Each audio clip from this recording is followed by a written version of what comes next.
మొన్న Saturday Donald ట్రంప్కి అదేవిధంగా Russia అధ్యక్షుడైన Putin మధ్య ఒక మీటింగ్ జరిగింది కదా. అది దేనికి జరిగింది?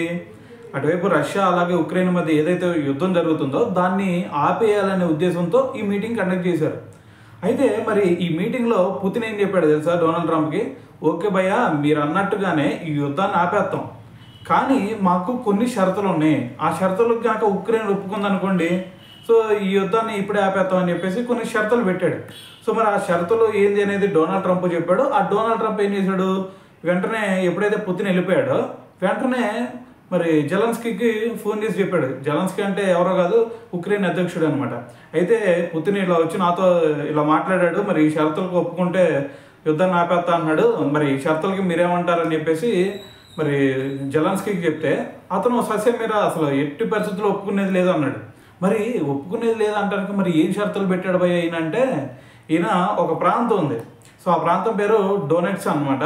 సో అయితే ఆ ప్రాంతాన్ని కనుక మాకు రష్యాకి కనుక వాళ్ళు ఇచ్చేస్తే మొత్తం, సో మేము యుద్ధాన్ని ఆపేస్తాం అని చెప్పేసి చెప్పాడు. సో మరి వాళ్ళు ఏమంటున్నారు, ఉక్రెయిన్ అధ్యక్షుడు జెలెన్స్కీ ఏమంటున్నాడు, ఎట్టి పరిస్థితుల్లో ఆ ప్రాంతాన్ని మేము ఇచ్చే ప్రసక్తే లేదు అని చెప్పేసి కరాఖండిగా అటు మాట్లాడుతున్నాడు. సో మరి అసలు ఆ ప్రాంతంలో ఏముంది భయ్య అనే డౌట్ మీకు రావచ్చు. ఆ ప్రాంతంలో సహజ వనరులు గట్టిగా ఉంటాయి అనమాట. సో దాంట్లో చూసుకుంటే ఉక్కు అలాగే బొగ్గున్నాయి, ఈ రెండింటిని కూడా తవ్వి చేస్తారు. మరి అవి చూసుకుంటే పారిశ్రామిక ప్రాంతాలు. మరి ఇటువంటి ప్లేసెస్ని ఎవరైనా ఎత్తారా? ఎట్టి పరిస్థితుల్లో కూడా ఇచ్చే ప్రసక్తి లేదు. సో మరి భౌగోళికంగా చూసుకుంటే ఈ ప్రాంతాలు ఉక్రెయిన్కి సంబంధించిన ప్రాంతాలు, కానీ మరి దాన్ని మొత్తం కూడా రష్యా ఆక్రమించేసుకుంది. దాని తర్వాత ఒక 30% ఏమో ఉక్రెయిన్ ఆధీనంలో ఉందన్నమాట ఇప్పుడు.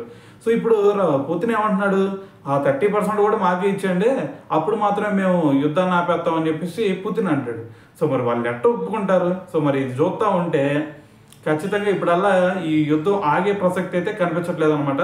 సో చూద్దాం ఏం జరిగింది తర్వాత. మరి జెలెన్స్కీ కూడా రేపు మండే ఇక్కడికి వచ్చి డొనాల్డ్ ట్రంప్తో మాట్లాడే సిచ్యువేషన్ ఉంది. సో మరి రేపైతే మీటింగ్ జరగబోతుంది అనమాట.